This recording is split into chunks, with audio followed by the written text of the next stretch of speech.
Hello, everyone, and welcome to Teach Me Teacher, a podcast for educators where we, the teachers, become students ourselves. Here we learn through honest discussions with real-world teachers and administrators in and around the classrooms we're experiencing today. I'm your host, Jacob Chastain, and today, ladies and gentlemen, I have a return guest. You know, we love it when we get to bring back people. One of my biggest influences as an educator, someone that has been a part of my professional development life. It seems like literally since I entered into the world of literacy. She was our season opener a few seasons ago, but we have Jennifer Serravallo back on the podcast. She's going to be talking about her book, The Reading Strategies Book 2.0, and so much more. You know how we do it here. We love talking about the books and the works that people do, but we like diving into a little bit deeper, giving a little bit bigger behind the scenes look at some of the work that's being done, why these books exist, what the thinking is, and how it's going to help your classroom. I know we have a huge literacy audience over here at Teach Me Teacher, so I know you guys are going to be super excited to dive into that. But let's go get to the conversation. Alrighty, Jennifer, how are we doing today? Oh, I'm wonderful. It's so good to see you again, Jacob. Thanks for inviting me back. Yeah, thanks for coming on again. Like I said, you know, you're a busy lady. I think since the last time we've talked, you've at least published 3 different books. So it's just the machine rolls with you, but I think it's because of your passion for everything. I know you jumped headfirst into what I always called like COVID era teaching and like digital teaching. And now we're in like this new nebulous realm. And so you're constantly evolving. That's what I love about you. But for people who don't know who you are, know your background, know kind of where you come from and what you do these days, how would you introduce that here in 2023? Well, I'm a teacher. First and foremost, I'm a teacher. And I taught in New York City public schools for a while. And then I got into professional development. And that gave me the opportunity to travel around the country and meet with teachers in all different kinds of schools, in all different settings, all different size schools, all different demographics and populations. And I think just because I'm always listening to teachers and trying to, teach side by side with them in classrooms, I see what sort of problems of practice there are, what kinds of challenges there are, and I try to write books to help with them. So from, how do I deliver conferences that are really going to help kids make progress, to how do I make sure I'm maximizing my small group time, and what's the rest of the class doing, by the way, that's worthwhile. And then after those books, then people started saying, well, those are great, but how do I know what I'm teaching during those small groups and during those conferences? And that's where the strategies book was really born, the first reading strategies book. And then after that, it was like, well, what about writing? Right. So one just kind of keeps leading to the next, leading to the next. And I'm always just really listening to teachers and trying to hear what they want, what they need next. And even that book, that little quick book I wrote during the pandemic was really just, oh gosh, I remember it was like March of 2020, everything shut down. I'm home with my 2 kids doing online school at home. Nobody knows what they're doing. Everyone's figuring it out. Teachers are being heroic. And I'm just hopping on my Facebook group and asking people, what do you need? Here, I'll interview this person. I'll throw some stuff together. And it just became, it's really just an outgrowth of what do teachers need? How can I help? So. Yeah. Well, and I think that shines in one, how involved your group is with you. I'm in there and I like to see how people interact and do everything. You have a very active community, but also just how pinpoint a lot of your books are and how helpful they are. You can tell, like you describing kind of how one led to the other. It's kind of the questions that I had even when I started out as a teacher, right? So I jumped into this. I always tell people, like, I'm such an advocate for reading and writing workshop, independent reading, independent writing, using model text, all of those wonderful things, conferences, quality data gathering, and everything in between, small group instruction. I didn't start out that way. I started that way with barely any books in my library, barely any concept of what independent reading was, right? And just that was all so new to me. But the way you kind of described it is that those questions just kind of pop up in that way. And I gotta say, like the reading strategies books are huge, right? And especially like the 2.0 one, and it's huge because there's so many strategies and there's so many things in these books, which is absolutely amazing. But how do you, just as an educator, go through the process of deciding what needs to go into this? I know you're saying you're listening to teachers and kind of what they need, but what does that process So they're look like like, we for need a you? strategies book. And like, you're asking, how did I come up with 300 of them? And how did I, Yeah, like how, yeah, like where does this come from? yeah. My dad asks me this all the time. He's like, you're writing Really? another one? You really have more to say? Yeah. Calls me the Stephen King of education. Yeah. So, yes. So how do I get ideas for what to put in the book? So that comes a lot from research. I mean, especially this 2.0 edition, that is, there's 700 citations to peer-reviewed research in there. So I worked with this fantastic research assistant, and he helped me find tons and tons of articles, cull through the articles, figure out what the trends were. And a lot of the inspiration for the ideas of what strategies to include come from that.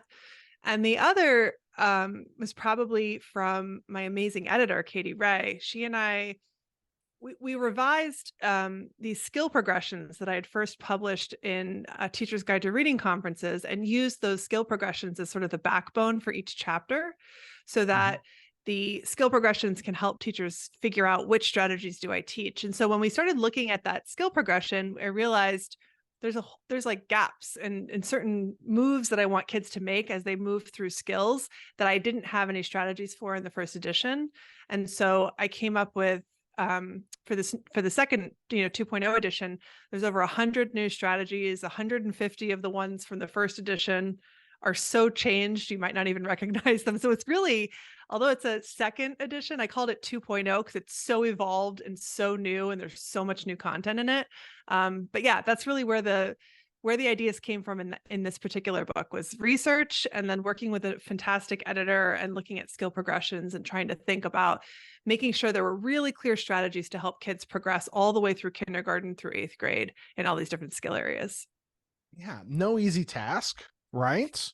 I mean, this is the interesting piece of this. But before I want to unpack some of the things you mentioned there. But I really just am on a curiosity level, and someone who's Yeah. fascinated with professional development books and just teachers being teachers for other teachers. I love that cyclical process. How we all, it's like when we get somewhere, we always reach back and try to pull someone with us. But I want to know, like, for the reading strategies book in general, it's a huge bestseller. It's in classrooms all across the world, and it's been in my classroom ever since I started teaching. The first edition, you And mean? Yeah. yeah, the first one. Yeah. And so the new one, I was curious at the, just like from your perspective as the author, what has that book been for you? How have you seen the reading Mm. strategies book like evolve over time to where you got to the point where you're like, you know what, it's time for a 2.0?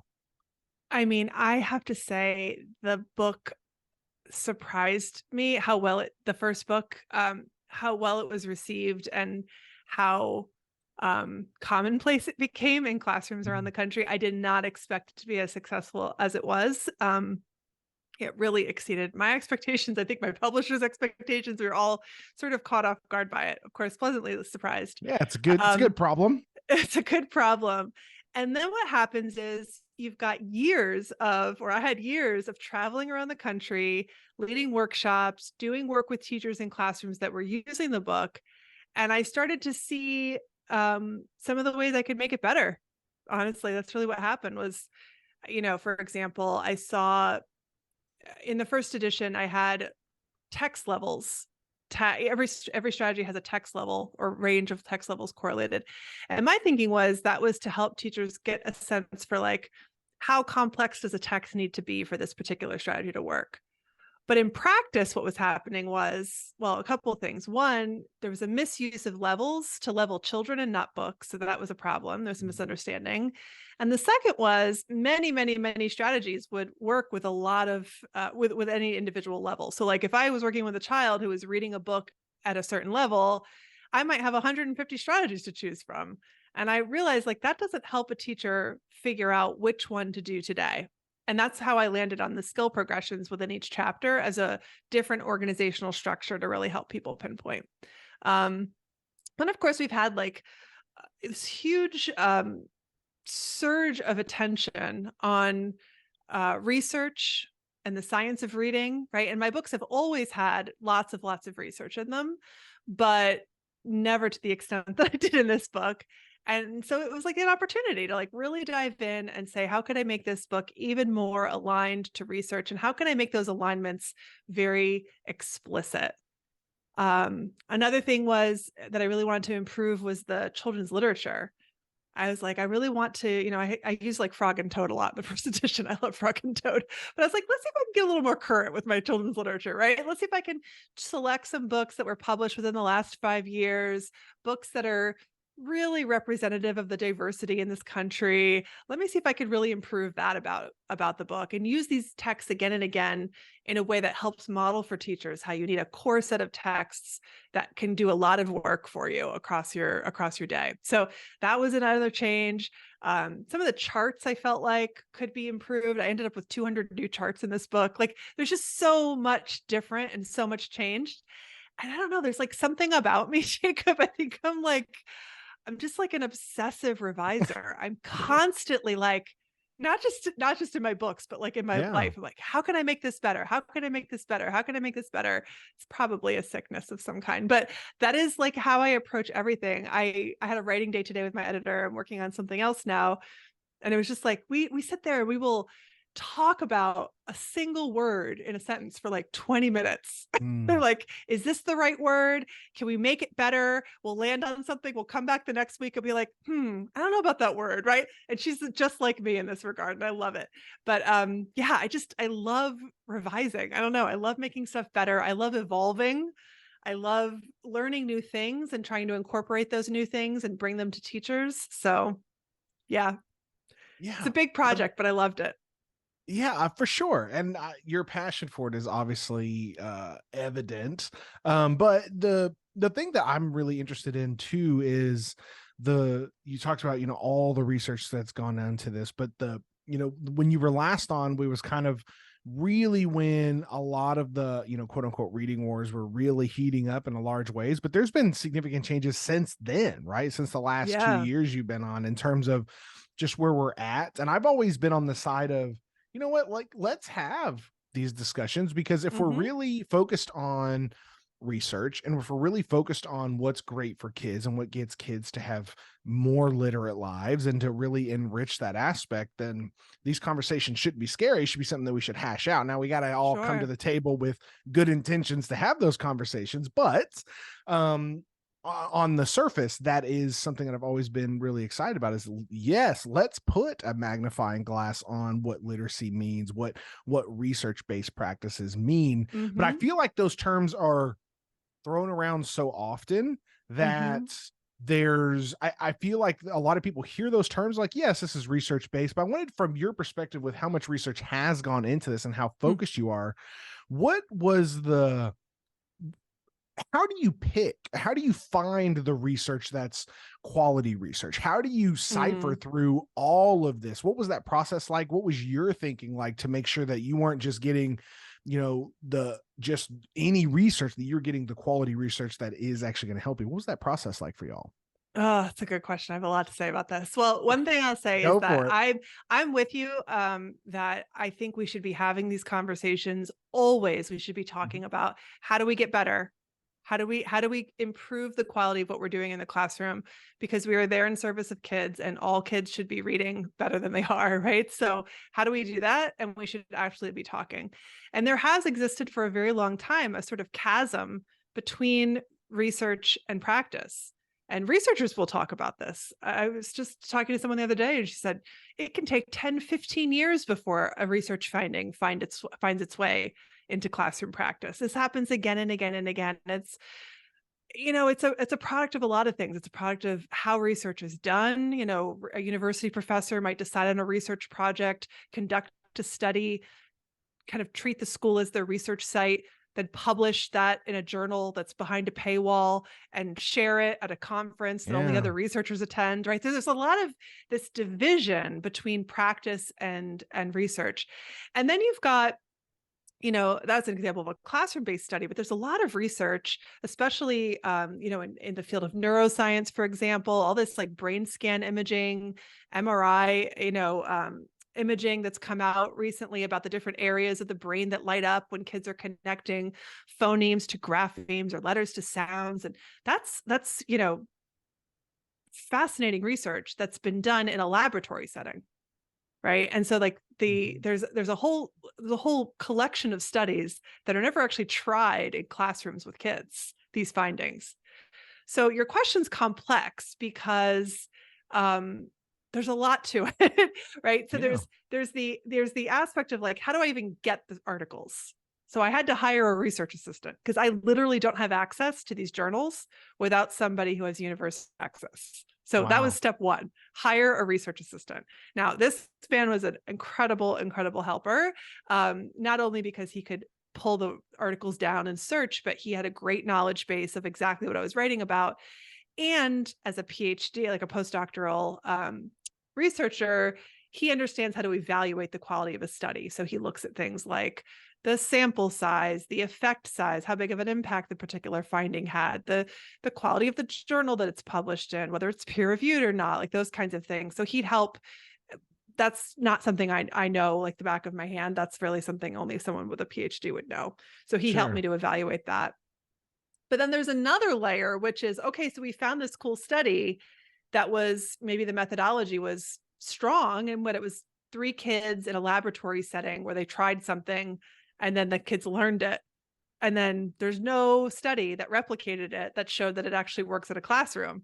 So then there's some interpretation that needs to happen. You say, well, if this is what happened in a lab setting, and I'm somebody who works in a lot of classrooms and I've got teaching experience myself, let me see if I can bridge the connection between what the research study says and what it actually would look like in practice. And so some of it is interpretations of research. So your question, what does it mean to be research based, means that you've looked at the studies, you've done your best job to faithfully interpret what those studies say into classroom practices that align to the robust findings from those research studies. But they're not always crystal clear. It's not always like we did this study where we did a read aloud and these were we answered, asked 12 Mhm. questions across the book and these were the questions and these, so therefore these are the questions you should ask your kids. It's not that cut and dried. It's more like like one finding could be that when this is a recent finding that is in a paper by, I think, Servetti, Wright, and Huang that looked at helping to support knowledge and vocabulary development by creating conceptually coherent text sets. So you say, okay, so if kids are reading about a random topic and you ask them to tell you about the words in that book, they're less likely to be able to understand those words than if you create a text set that's all about a topic and they read across that text set and then they'll better be able to understand those words. So what does that mean? Well, let's give kids a few books about the same topic. That's going to support them. I think we can make that, make that generalization, make that leap. Um, so yeah, they're not always tried out in classrooms. I don't know. I'm kind of rambling here, but you kind of get what, I hope you No, get what I'm saying. Yeah. no, it's good because this is one of the things that my first exposure to, I guess, this line of thought was actually it's the book Children Want to Write with Donald Graves and the Revolution in Children's Writing. And it has, Yeah. it has Donald Graves, it has Alan Huseman, Penny Kittle's in it. I believe Thomas Newkirk's in that book too, but Hmm. it's kind of like a reflection on Donald Graves's work, right? And so Yeah. it's a lot of his words, but it's a lot of people reflecting on his words. And one of the parts in it's roughly in the beginning, they talk about how one of the criticisms of his, writing workshop approach, for instance, was the lack of research based practices, right? Or like the Mm. hold on research. But then it called to the attention of, okay, so when we talk about research, it's a little bit more nebulous in this realm than it would be in like a biological setting or a chemistry setting. Yeah. Yeah, because you're dealing with people, Yeah. right? So that's part of it. You're dealing with people. Any kind of field where you're dealing with people, behavior, just gets complicated. And when you talk about a classroom, there's so many variables, right? There's like so many variables. Like, okay, so there was a school district that was wanting to hire me to come work with them. And they said, well, can you show us the data from a school you worked with that shows that this approach is works? I mean, that school, sure, I could show you a school where their test scores went up, but can you prove that it was because of the work that I did across 3 days in a school year that caused that to happen? I mean, no, I'd love to take credit for it, but there's so many things that happen in a school. There's so many variables. I mean, attendance, class size, teacher quality, teacher experience, curriculum. Like I could go on and on and on, right? And so it's hard to drill down to prove, like in the same way that I have an experiment where I've got a plant that I'm giving 7 Up to, and I've got a plant that I'm giving water to, and which plant does better. Like it's very easy to control those variables, right? Yeah. But in a classroom, it's less so. And then I also think that, the kind of research that Don Grays did was, I don't know if I'd call it like ethnographic research. It was like he like went into classrooms and studied kids. He like watched Yeah. kids, right? And drew Yeah. conclusions based on what he saw. That's different than like an experimental design type of research, or the difference between qualitative and quantitative research, or there's so many kinds of research. It just gets really complicated, I guess is what I'm saying. Yeah. Yeah. Well, and that, I think that though is the piece that I hope that a lot of people get from these kind of conversations right here is, it's, I've sat in so many trainings where people say, well, this is research based and this is research based, and the reading wars are all around this, right? And there's articles all pointed to what this is, but very few sources have ever really explained, like you just did, kind of how that breaks down and how real there's so many nebulous might be the wrong word, but that's kind of how I think about it. There's a lot of factors Yeah. in it that are just less concrete than I think a lot of people wish they were. I think Hmm. if we had this solid, indisputable evidence on how to get certain things to happen in the classroom, they would be happening everywhere, Yeah, right? but you Like know that would what? be the Yeah. Even like the leading researchers who are leading these conversations about the importance of being research based will say we don't have definitive evidence yeah. that this particular approach is the exact thing we should be doing all the time with all kids. We just don't have that. So um I think it's a false promise to say we can only look at research, because I think what we also need to do is trust professional expertise and trust that the experience that teachers have day in and day out, and I'll put myself in that category, the years and years I've spent, the hours and hours I've spent in classrooms, that counts for something too.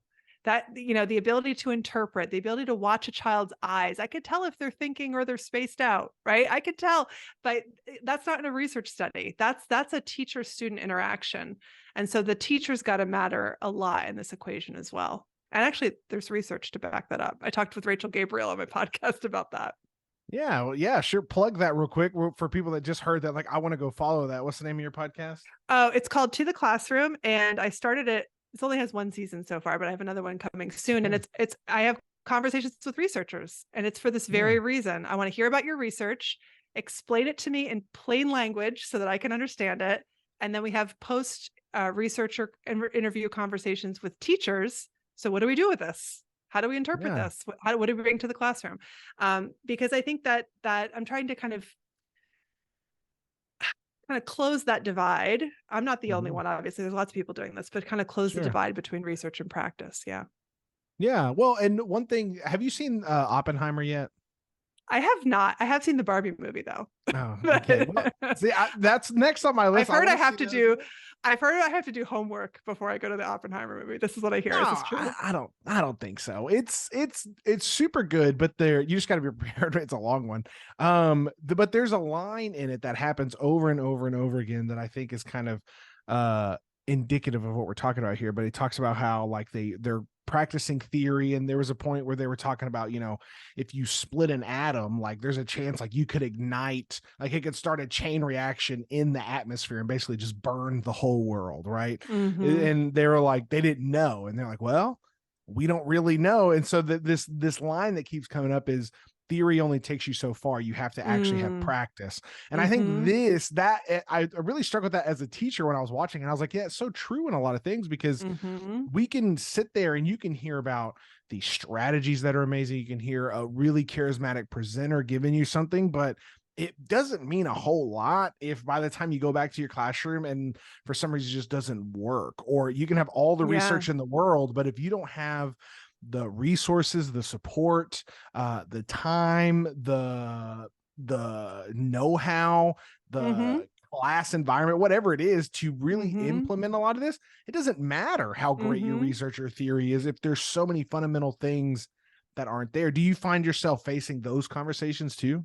Definitely, and I'll also say that a really good strategy might work with some kids and it might not work with others, which is one of Yeah. the reasons why I have so many in this book, because you need a toolbox. You need to be able to respond to what you're seeing. Like even my own 2 children, they're such different kids when you look at them as readers and writers. What they need is so very different. And one size fits all research based approach is not going to serve them both in the same way.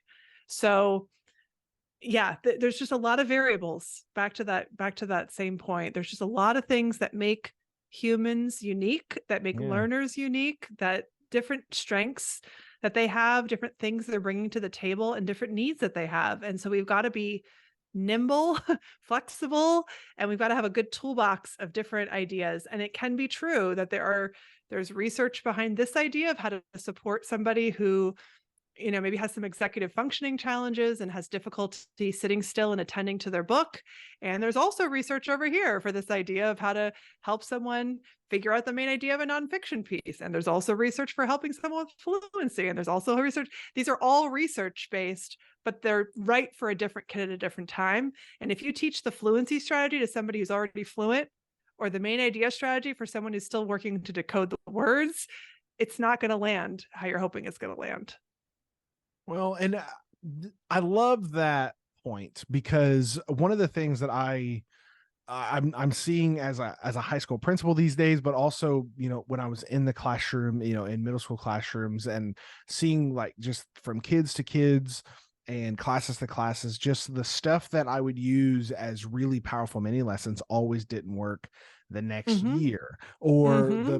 the things that I used to really connect, like, how a thesis statement can be used throughout an argument or how to support an argument. Those things don't always click in the exact same ways. Mhm. And I think that's the case with a lot of this is uh we get these ideas, or like a district, for instance, we're like, this is the strategy we're going to use, and we're using it across all of our classrooms, and we're going to do Yeah, that. And yeah. it's like you get where those ideas come from, but so much of what we do is it's this flexibility, but also willingness to really be in the trenches. That's what I always loved about Yep. my reading and writing workshop, is because I sometimes I didn't know really what was going to happen that day. I was like, I know where I'm going. I know the standards I need to teach. I know the map I'm on, but I'm like, just letting kids be themselves and put their voice and choice into my classroom. It always changed what my lesson was going, how my Yeah. lesson went, and what the conversations I had with them in conferences.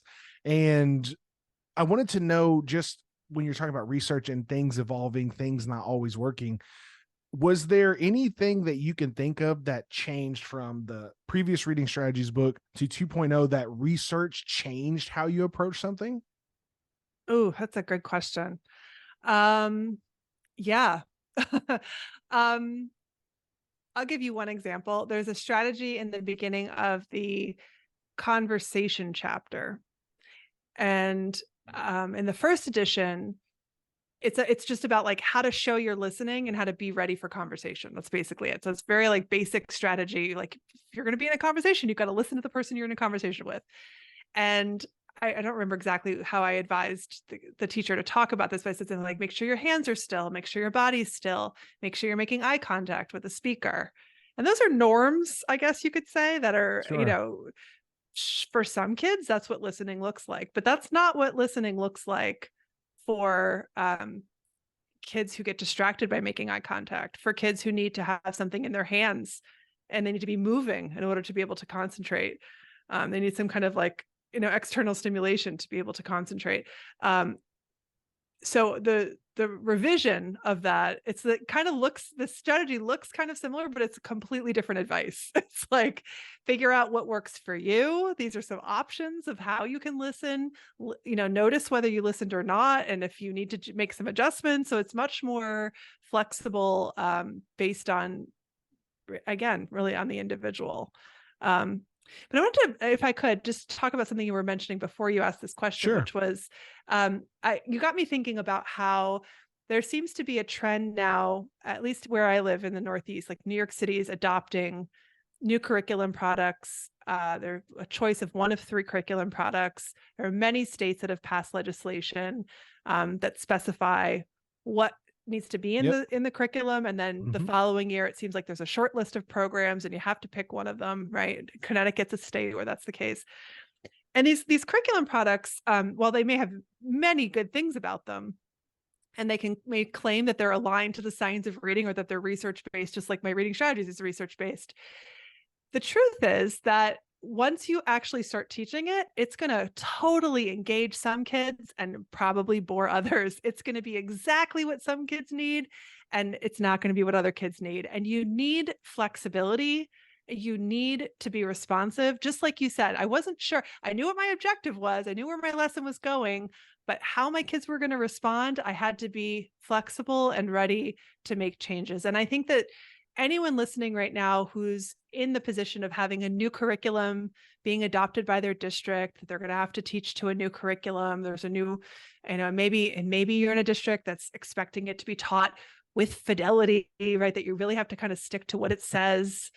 You're laughing, but this happens a lot, No, right? I hear it Um, all the time. yeah, like then you got to say, like, okay, I also have to understand that I've got, in my case, I had 34 individual humans in my room who spanned a range of probably 3 to 4 grade levels, some of whom were learning in English for the first time, others of whom had IEPs.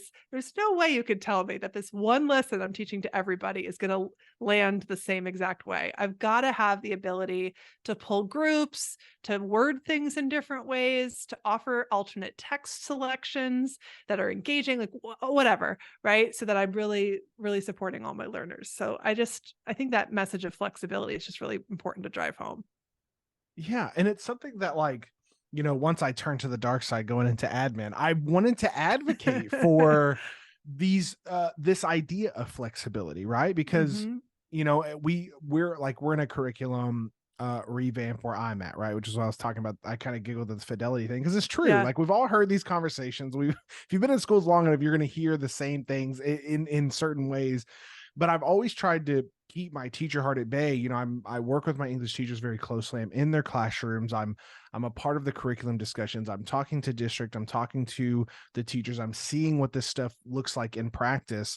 But one of the things I've tried to do is, I have to walk a line, right? I have to push certain things that come through the district, but at the same time, I try to give that freedom for teachers to still be the professional in their spaces, to be able to make those Hmm. professional decisions based on the information that they're getting from kids. And what I've seen most often, whether it was in the classroom as a literacy coach or as an assistant principal, is I feel like a lot of where the breakdown happens is on a rigid approach to Mm. something. So where it's like, oh no, this is exactly how it has to go. Or, in a really basic sense, like this paper can only be written like this, right? And Hmm. then you get disengagement, you get kids disconnecting. But I Yeah. feel like this happens with strategy. I talk about this a lot with my partner Pam Ochoa. We do a second podcast called Craft and Draft, all about literacy. But for strategies in particular, I feel like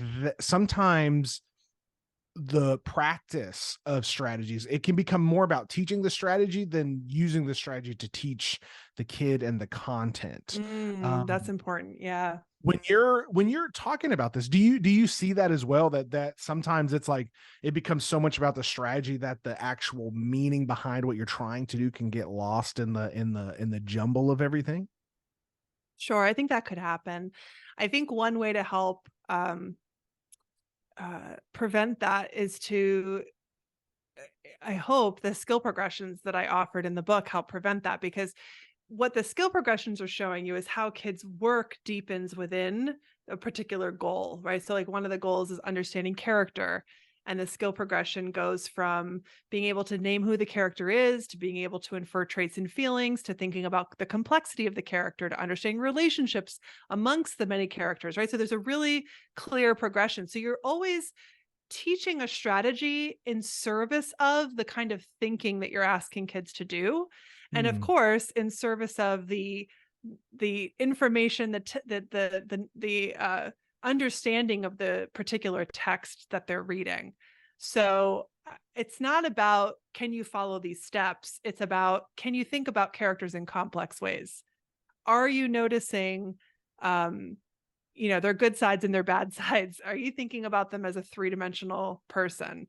Um, and I think if we keep our eye on that, like, why am I teaching this strategy? What's it in service of? Then we view strategies as they should be, which is it's a scaffold to becoming more skilled. It's not an end,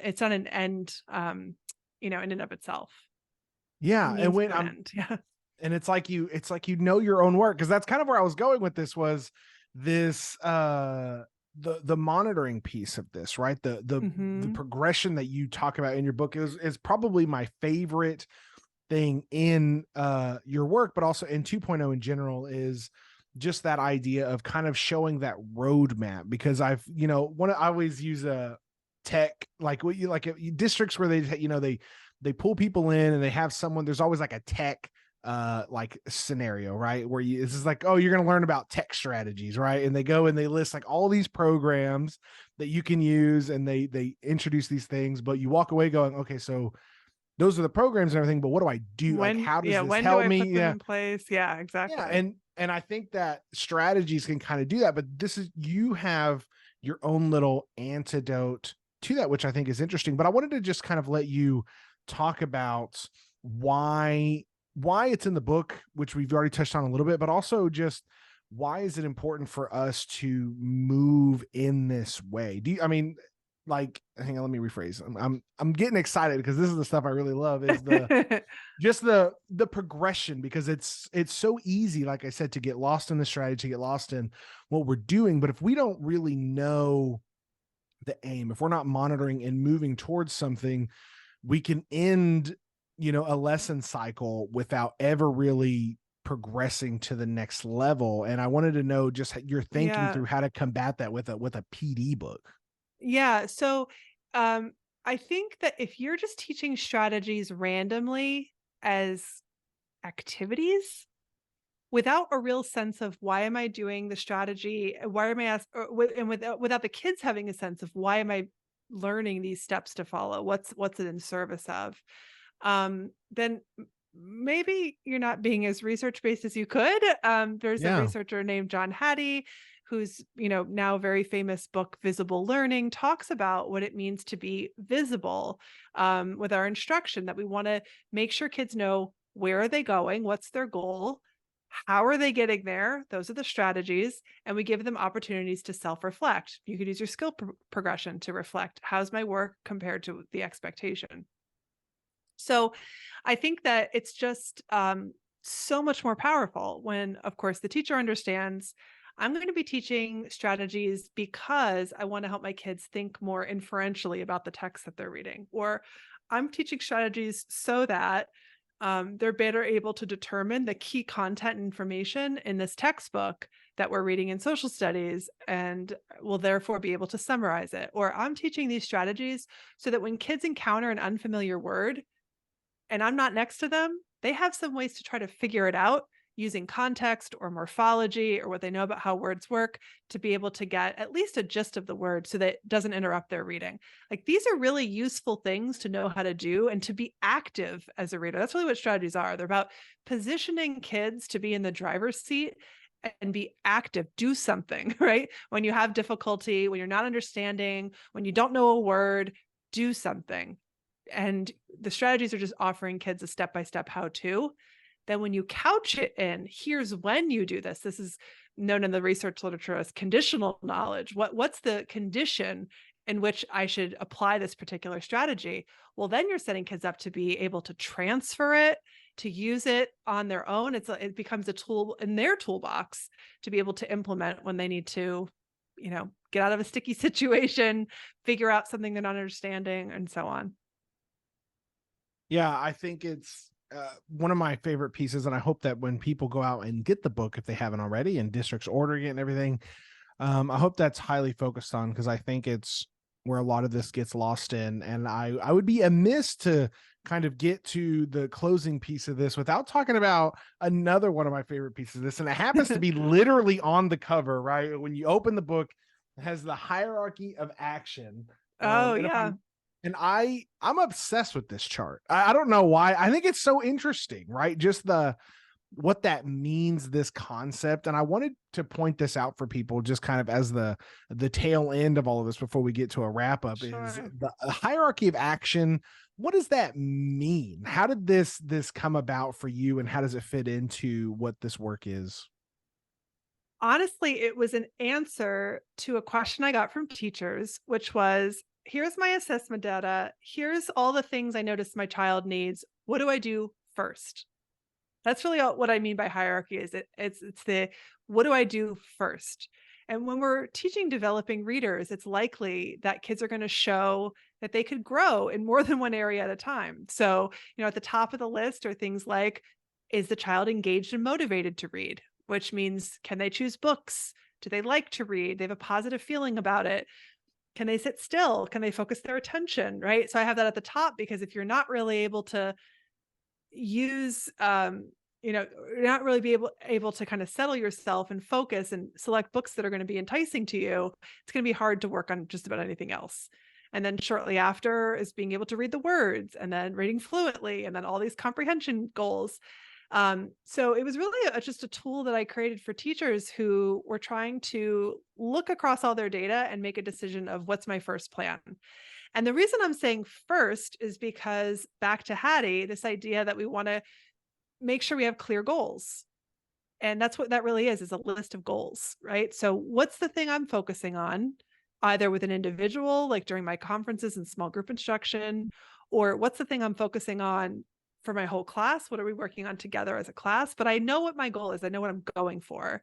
And then I use my skill progressions with, it's like cracking open the skill progressions that help guide me to help them deepen their work within that particular goal. So I'm glad you like it. And in the new book, I align the goal categories in the hierarchy of action to other commonly known frameworks like the simple view of reading and Scarborough's reading rope, and the new, I love so much, active view of reading by Duke and Cartwright, just to sort of, match terms and kind of help them see, how am I conceptualizing it? How are they conceptualizing it? So I hope that's helpful for people who are familiar with those other frameworks as well. Yeah, and it's right on the front. It was the first thing I noticed, and I remember just sitting there kind Well, of looking over it. and I it's love the it. color coded, right? So if Yes, you have the book, yes. right? So if you've got it in the front cover and you have the colors, the whole organization of the book, I'm holding up my book for people that can't hear. The whole color coding of the book is aligned to the hierarchy. So the way I Oh, think no, about I it is, didn't know that actually. oh my gosh, well look at that. So if you look at the book, okay, so Jacob, you're teaching your middle school ELA class and you're working in a novel study and you're doing work around theme, let's say, right? So I've got pink, see themes and ideas down there. So Yeah. then I turn to the pink chapter, which is chapter 7. You guys kind of turn it on its side. So it kind of works as like and Yeah. there's my theme. And I'm like, okay, well, what about theme do the kids really need to know? So I flip to my skill progression, which is on page 237. And I look and see like, what's the Mm. situation here? Is it that the child can understand it on a literal level, but needs to think about a moral of the story? Well, that's probably below middle school, right? Or are they understanding theme as a concept, but they need to think about it really as a word or a phrase? Or is it that really that they can do that, but they're trying to make more like statements about theme, right? So then once I figure out this left-hand column, if a student, and I'm looking at the skills, then I've got my strategies right there on the right-hand side. And those are my how-tos to get toward that skill and then to help them progress through that skill progression. That's Man, how it and works. I didn't realize that. That adds so much level because I was always amazed, like, because people who pick this up, right? If you're looking at me here, but it's like I know you have your research link and the progression, your skills and everything. And It's a I've big always book. Yeah. yeah, But it is. see how But quickly we like navigated right to what we needed yeah, because of the Yeah, because of the structure. Mhm. Oh, I'm so glad I didn't skip over the hierarchy question. There It you was one go. of my it's one of my early ones on the list that sometimes for people a little back end on Teach Me Teacher, I make a list of questions and sometimes I hit them and sometimes I don't. And I was like, you know what? I want to talk about this because I really do love it. And I just learned something new. I've been studying this book for weeks at this point and I made Got that yourself a connection. pro So tip. that's beautiful. Well, that'll be good when I hand this to other people too. I'll be like, hey guys, look at this. So that's awesome. Okay, so kind of as a little wrap up here though. So who, at the end of the day, right? They've heard part one, part two of this episode. Hopefully they've gone and checked out your stuff. Hopefully they've gone back and checked out the other two episodes I did with you. What what is it that you hope that this book does for educators in the current climate of where education's at, all the changes, all the legislation, all the new focus on a variety of research? What is it that where do you hope that this wedges itself into Mm, the paradigm of education with teachers? that's a big question. Well, I'll say I think it fits. I say this in the book. I think it fits in any classroom. And I'm talking like science, social studies, ELA, right? Really, Mhm. we all need to be reading teachers. So I think it fits in any classroom, grades K through 8.